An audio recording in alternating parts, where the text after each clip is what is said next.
new post-war Old Dutch cleanser, famous for chasing dirt, presents Nick Carter, famous for chasing crime.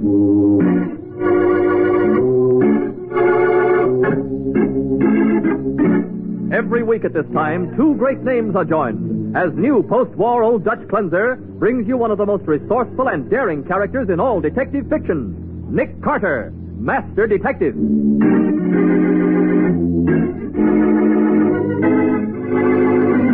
Matty, I want you to get hold of a delivery truck and 2 suits of overalls. Okay, Nick. Anything else? Yeah. Get enough grease to turn us into a couple of overworked truckmen. And then what? Then we've got half an hour to make the wrong delivery to the right party and prevent a murder. Now, the case of the Bull and Bear. Today's adventure starring Lon Clark as Nick Carter. Brought to you by new post-war Old Dutch cleanser. Jeff Howe and Dodie Murray think they're a lucky couple. Just when they thought they'd never get the money to get married, old Sidney Poor, who owns a candy store in their rundown neighborhood, is breaking them into a racket that's going to make them rich. He keeps telling them, Now, you understand. You walk into the department store. Dodie's got 2 $100 bills in her purse. Yeah, one's real money, and the other's counterfeit. Yeah, we got that. Yes. You buy something. A watch, maybe. Something in the jewelry line. Uh-huh. Dodie takes out the real $100 bill to pay for it. Yeah. Then the what? clerk will have to have the bill checked by the floor manager. Uh-huh. Yeah, I know.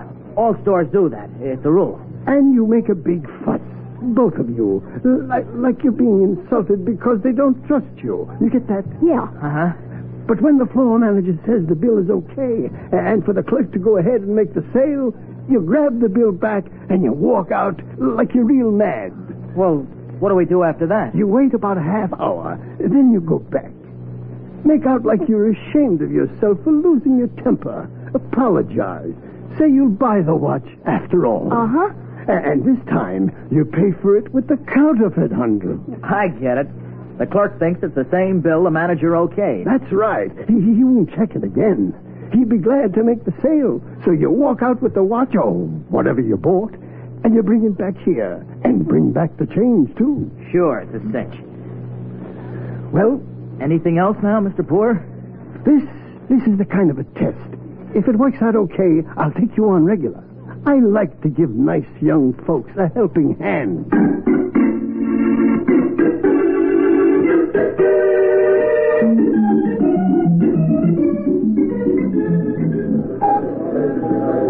Well, I don't know. They're all very nice, madam. May I suggest... how much is that bracelet? The one with the red bead. The ruby? Yeah, $290. Well, how about that one there? $98. That's the one for you, honey. Oh, okay. I'll take it. Very good, madam. May I have your charge number? Oh, I'll pay cash. I just happen to have $100 with me. Here. Thank you. Well, what are you gawking at the bill for? We're not accustomed to having our honesty Mr. Roberts, jewelry counter, please, and hurry. Yes. He's the manager. I think he's a detective. Stay right where you are. Go on, Dodie, run. Quick, I'm going. Mr. Roberts, don't go there. Look out. Anybody tries to stop me gets a bullet in the head. See what I mean? All right, fellow, I'll take that gun. Why, you... Come on, let me have it. Let go of me. That's more like it. Anybody hurt, Patsy? Yes, Nick. The store detective was shot. You hurt bad? Yes. Yes, he was. He's dead.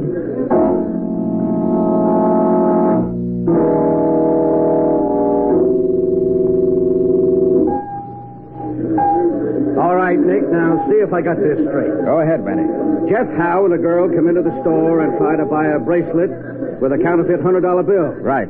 The clerk spots the phony and calls Roberts, the store detective. Right. Jeff Howe makes a break and Roberts chases him. The girl disappears and Howe kills Roberts. Wrong.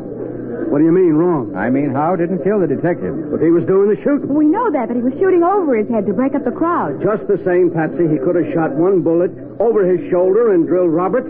Roberts was only 6 or 7 feet behind him. Yes, Matty, but Roberts was shot in the back. In the back? Yes, and he couldn't have been running backwards when he was chasing Howe. Holy smoke. You're telling me someone else shot Roberts? I am. But I have a hunch the killer was really shooting at Howe. Oh, but look, Nick. If I'm right, Matty, the shot that killed Roberts came from the door of the fire stairs. Come on, I'll show you. But what makes you think the shot came from there? I examined the wound, and I figured out the approximate angle the shot was fired from. Did anyone notice a shot from this direction? Not so far as I know. There was too much excitement in shooting.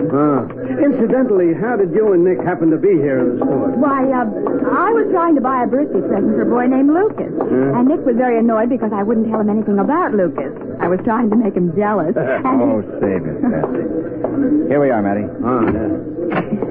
Now, the killer could have stood about here, just inside the emergency exit door. The sound of the shot would have been swallowed up by the stairwell. The killer could have... What? Yes, by George, he did. What? Did what, Nick? Look there in the corner, right next to that piece of paper. What is it? It's an ejected cartridge from a .45 automatic. Well, how about that? Nick, that's not a piece of paper. It's a bill. Money. It's a... Oh, shucks. No, it isn't either. Yeah, let's see it. It's make-believe money, toy money from some game. But it's a pretty good imitation in a rough sort of way. Yeah, probably from the toy department. Well, Matty? So Jeff Howe didn't kill Roberts. Right. Let's go to headquarters. I want to see if Howe can tell us who did kill him.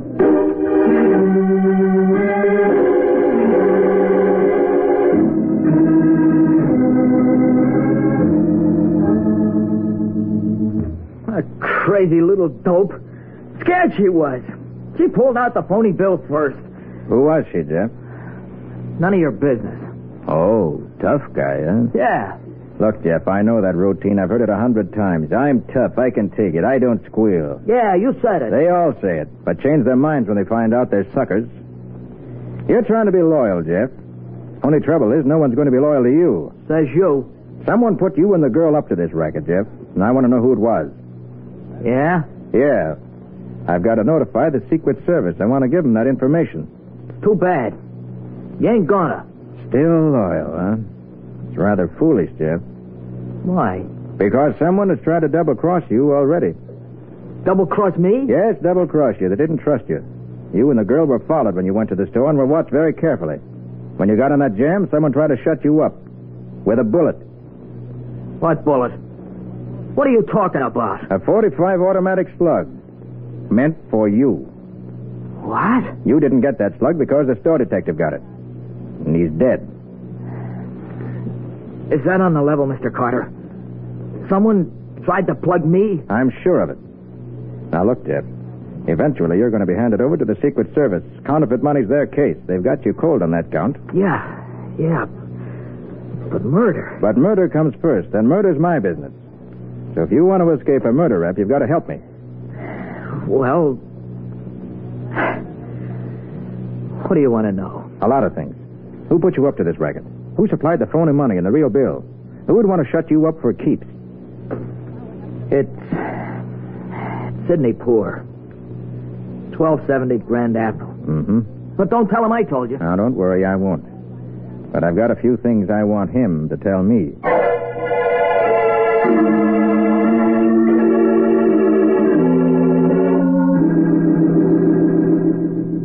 He left me, Mr. Poor. He ran off and left me on my own. The dirty double-crossing heel. No, my dear. If I hadn't had good luck, I'd have been caught. He didn't even try to help me. He just ran out of the Dodie, place. everything's going to be all right. You've got to... Someone just came into the shop. Hello? Anyone minding the store? Coming, sir, coming. Just resting my feet in the back for a moment. Hard on an old man's feet, keeping shop. Yes, sir. You, Mr. Poor? Sidney Poor? Yes, sir. What can I do for you? I'd like $1 worth of that candy. Oh, yes, sir. Yes, sir. It's cold in here. Don't you have any heat? No, sir. Just the stove in the back. I haven't started it yet. Can't afford to with the price of coal so high up. Poor is a poor man. My favorite joke. Oops, careful with that tray. Hey, what's the matter with your hands? No, old age, sir. Just old age. Makes a man shake. Will that be all, sir? Yeah, that's all. Well, here you are, sir. And many thanks. Come again. Thanks.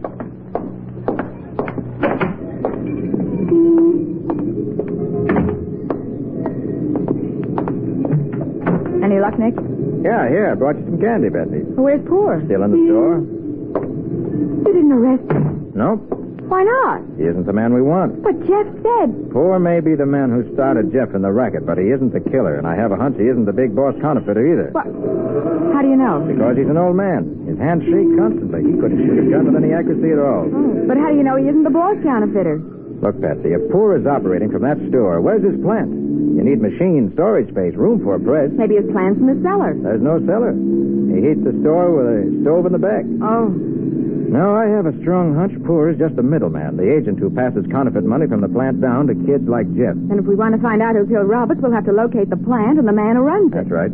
He's the one who'd have most reason to cover Jeff or try to kill him to keep him from talking. Well, could we locate him through Poor? All depends on how smart we play it and how far we can play Poor. But I've got an idea. Yeah? What is it?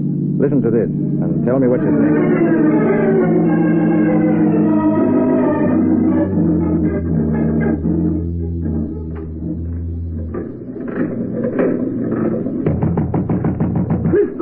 Crystal, open up! Who is it? It's me, Sidney Poor. Oh. You and your crazy ideas. I'd have cut you up and feed you to the lions at the zoo. Now, take it easy, Crystal. Take it easy. I just killed a man. You know what they hand out for murder in this state? But, Crystal, It was a nice, smooth business until you started getting ideas. Let's break new people in, you said. Smart young kids, you said. Make it easy for us, you said. But, Crystal, Oh, you certainly made it easy, all right. Now, who's going to be the next bright boy I have to kill to make it easy? That's what I came to tell you. Jeff isn't dead. What? You didn't hit him. You hit the store detective. You're kidding. I'm not kidding, Crystal. And the man who caught Jeff was around to my store just now, snooping, I guess.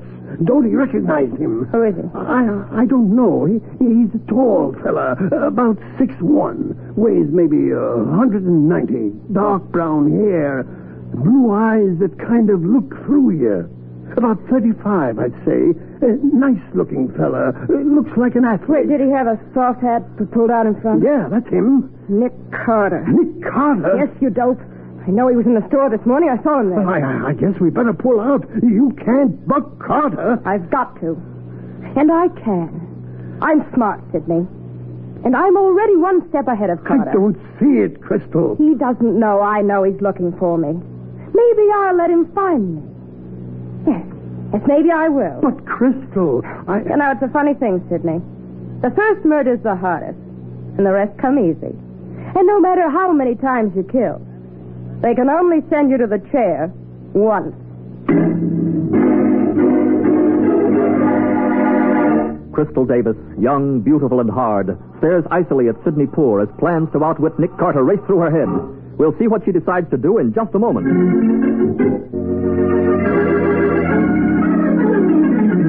Now, back to The Case of the Bull and Bear. Today's adventure with Nick Carter, brought to you by new post-war Old Dutch cleanser. While Crystal Davis prepares for an all-out war to the finish, Nick is making plans of his own at police headquarters with Jeff Howe. Did you go after Poor Mr. Carter? Yeah, Jeff, I did. But Poor isn't the man I want. I want the man he's working for.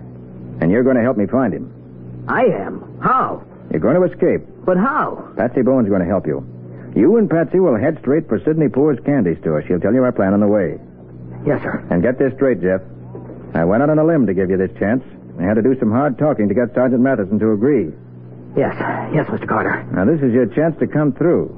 So don't let me down. And above all, don't let yourself down.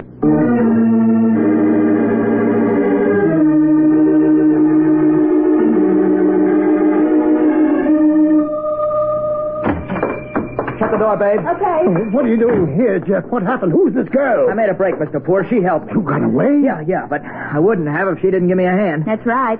This here's Penny Blake. Good kid. Hi. But why did you come here, Jeff? I mean, You don't think I'm quitting the racket, do you? No, sirree. Me and Penny's going to work together and act together. She's smart. Yeah, sure. Had to pull it off before if it wasn't for Doty. Why, that crazy kid's the dumbest cluck I ever seen. You know what? Yeah. Doty! I heard every word you said, Jeff. Everything. So this is your new girl, huh? Want to make something out of it? She's just right for you, Jeff. A cheap little dame for a cheap little young. Why don't you shut up? Shut up? Me? I'll show you. Hey. Well, what are you staring at? You. What's the matter with me? Mr. Poor. She's the girl that was with Nick Carter when he caught Jeff.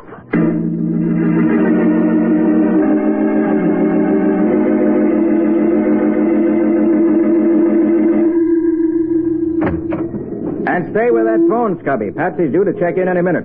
I'm going down to headquarters to fight with Matty.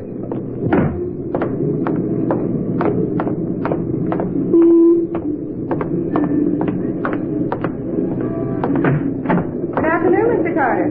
I've been waiting for you. I beg your pardon. I thought this was my car. It is.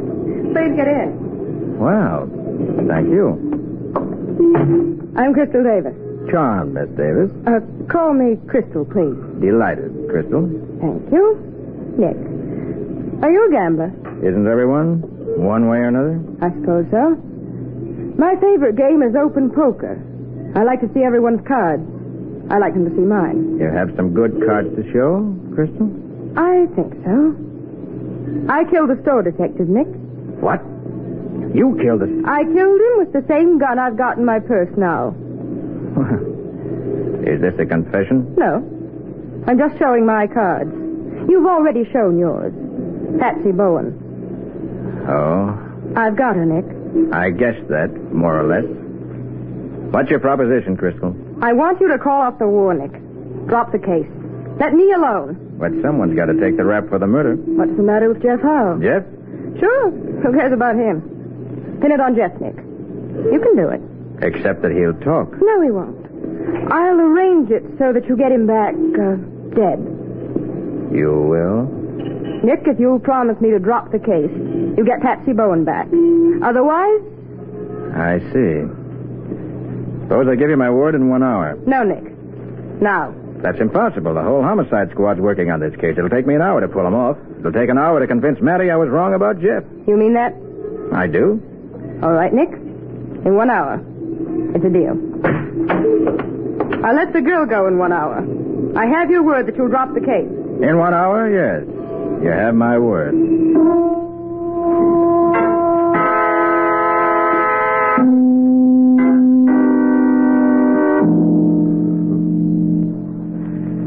Nick, are you out of your mind? Why didn't you just pull Crystal in when you had her? Use your head, Matty. She's holding Patsy a prisoner. If Crystal didn't get back to her hideout, Patsy'd be killed. You're right there. Well, what do we do now?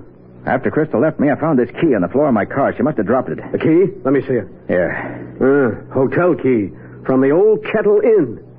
Nick, now we got something. Any idea where this Old Kettle Inn is? Yeah. It's North Barton, about 50 miles from here. I've been past it a couple of times. Well, what are we waiting for? I'll get my car. No, hold it, Matty, hold it. Do you think Crystal's fool enough to drop a hotel key accidentally in my car right where I could find it? What?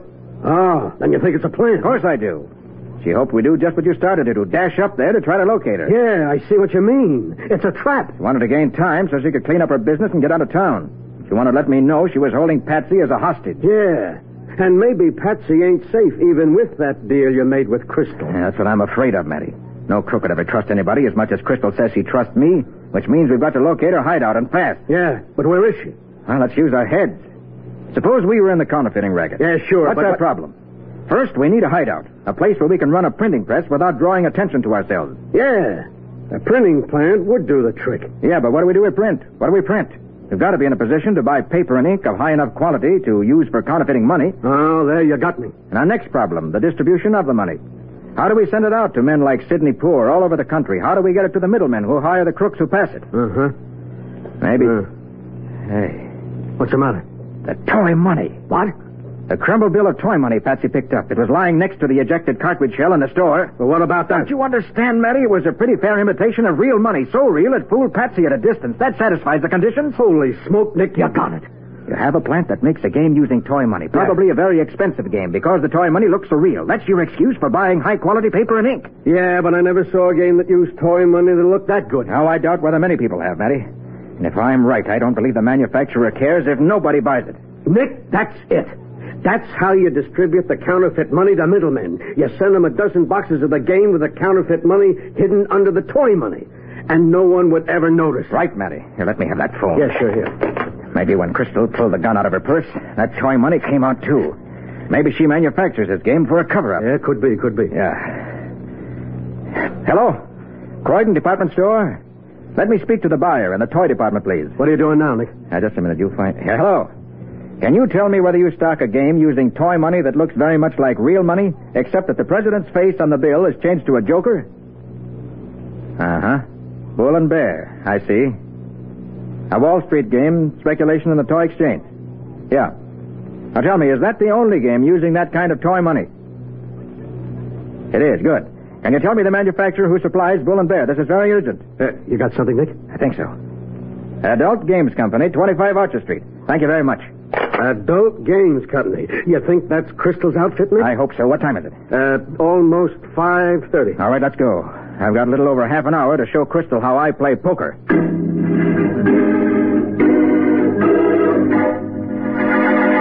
Nick and Mattie rush from the room, wondering whether Nick's deduction is right, wondering whether they'll find Patsy and Crystal Davis at the home of Bull and Bear. We'll see what happens in just a moment.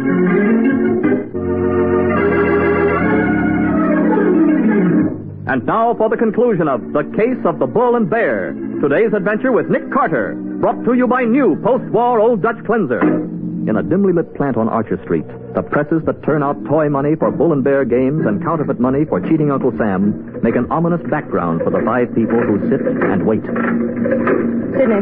Yes, Crystal? What time is it? 5 of 6. All right. Got the press, Mike. Okay, Crystal. All right, Miss Bowen. Time to get ready to leave. That goes for you and Dodie, Jeff. Now, look, Crystal, we don't like this. You don't like what? I mean, the boys, we don't like to deal with Carter. How do we know he keeps his word? Who cares if he keeps his word? Nick always keeps his word. But I thought you trusted him. The whole deal was a stall, honey. I wanted to get us time to finish up and get out of here. I gotta hand it to you, Crystal. Now that the last batch of phony dough is finished, we blow town. Yeah, but what about the girl? What do you think? They can only hang you once. You're going to... Yes, honey. You and Jeff and this dumb girlfriend of his. 3 bullets. Oh, no, you can't do that. We have nothing to do with this. Mike, get the car. And take them over to the river. Okay. The rest of you get that money packed and get ready to... Hey, Crystal, open up. Who's that? I don't know. Come on, open up. Look, nobody makes a break. I can shoot this gun fast and straight. Now stay put. Okay? Open the door, Sidney. Come on, will you? Look, I got my truck here. 3 dozen bales from Consolidated. Wait a minute. I didn't place any order with Consolidated. All right, Crystal, drop that gun. Drop it. Nick, No tricks, Sidney. Watch yourself, Crystal. I'm warning you. I'd pick up that gun, Mattie. Okay, I got it, Nick. Material evidence in Crystal's trial for murder. Well, look. 6 o'clock, Crystal. The hour's up, and I'm keeping my word. I'm dropping the case right now. Only I'm afraid it's too late to do you any good.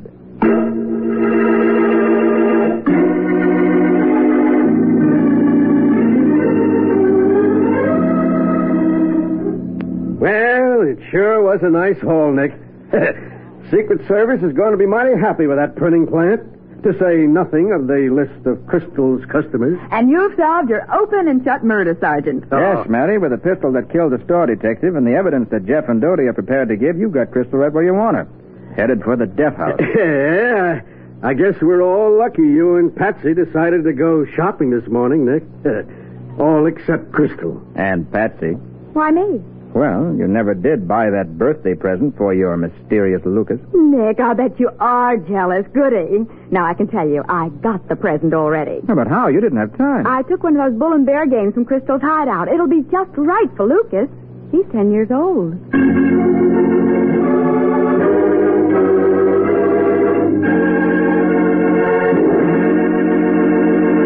What about the adventure that new post-war Old Dutch Cleanser is going to bring us next week, Nick? Mike, we're going to meet an old lady in a wheelchair who refuses to be murdered.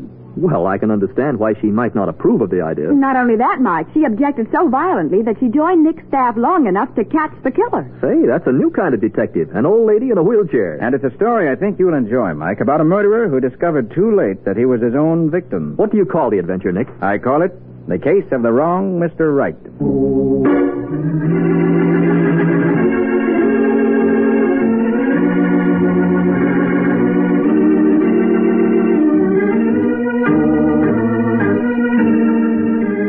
Nick Carter, Master Detective, is presented each week at this time by the Cudahy Packing Company. It is produced and directed by Jock MacGregor and is copyrighted by Street and Smith Publications, Incorporated. Charlotte Patsy, Ed Latimer plays Mattie. Today's script was written by Alfred Bester. Original music is played by Henry Silverne. This program is fictional, and any resemblance to actual persons, living or dead, is purely coincidental. Friends, in every community chest city, nearly half the families benefit from Red Feather Aid. This year, however, these services cost more. Hence, there must be more and greater contributions. What's more, the USO is back, and community chest gifts must also cover it. We urge you, therefore, to give generously to the community chest in your city. One contribution is a gift to all the services in your community. Remember, everybody benefits, everybody gives. This is Michael Fitzmaurice saying, when minutes count, use new post-war Old Dutch cleanser.